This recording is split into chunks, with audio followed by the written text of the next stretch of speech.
আপনারা সবাই মোবাইল চালু রাখবেন, ভিডিও করবেন। ভিতরে আমরা শান্তিপূর্ণ ভিতরে বসবো। যদি দুর্ভোগ হয়, আমরা আমাদের যে পোস্টটা সেখানে দুই ধরনের বেতন বিদ্যমান। কিছু মানুষ পাচ্ছে 10ম গ্রেড, কিছু মানুষ পাচ্ছে 11 গ্রেড, যেখানে হাইকোর্ট থেকে বলে দিয়েছে পুরো পদটাকে 10ম গ্রেড করার জন্য। আমরা এই বৈষম্য থেকে মুক্তি চাই। আমার পাশের ডেস্কে আমার কলিগ 10ম গ্রেডে বেতন পাবে, আর আমি 11তম গ্রেডে কেন বেতন পাবো, যেখানে হাইকোর্টের রায় দেওয়া আছে। আমরা সেজন্য আমরা এই বৈষম্য দূর করার জন্য আমরা এখানে অবস্থান করতেছি। আমরা আজকে 43তম দিন আমরা শান্তিপূর্ণভাবে অবস্থান করতেছি, কিন্তু আমাদের কর্তৃপক্ষ কোনো দৃষ্টি আকর্ষণ ওনারা করতেছে না। এই জন্য আজকে আমরা সবাই কাপড়ের তরকায় কাপড় পরে এখানে থাকবো, আমরা জিও নিয়ে যাব।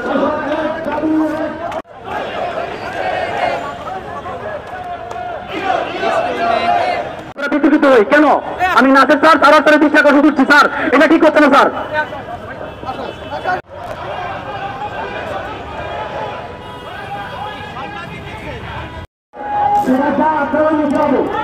আমরা রোদের মধ্যে দাঁড়াতে পারবো না। আপনারা এই গেটটা খুলে লিফটের সামনে তো ওখানে দাঁড়ান, আমরা ভিতরে দাঁড়াবো। আপনারা রাস্তা করার জন্য তো আমরা তো রাস্তা আসতেনি, আমরা এখানে দাঁড়াতে বাধ্য হয়েছি। আমাদের গেট খোলার আগে রাস্তা ছাড়া হবে না। যদি রাস্তায় কোনো লোক মারা যায় সেটা ড্রাইভার আপনার নিতে হবে। আচ্ছা আমি আবারও বলতেছি, পুলিশ সেনাবাহিনী যারা আছেন আপনাদেরকে আবারও বলছি, আপনার জাতি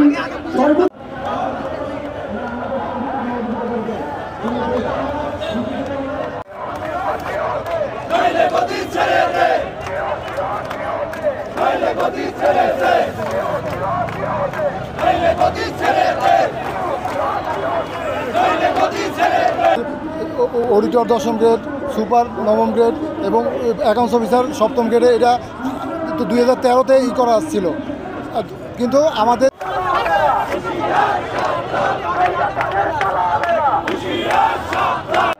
কোনো গাড়ি অথবা তার আগের মতো পরিস্থিতি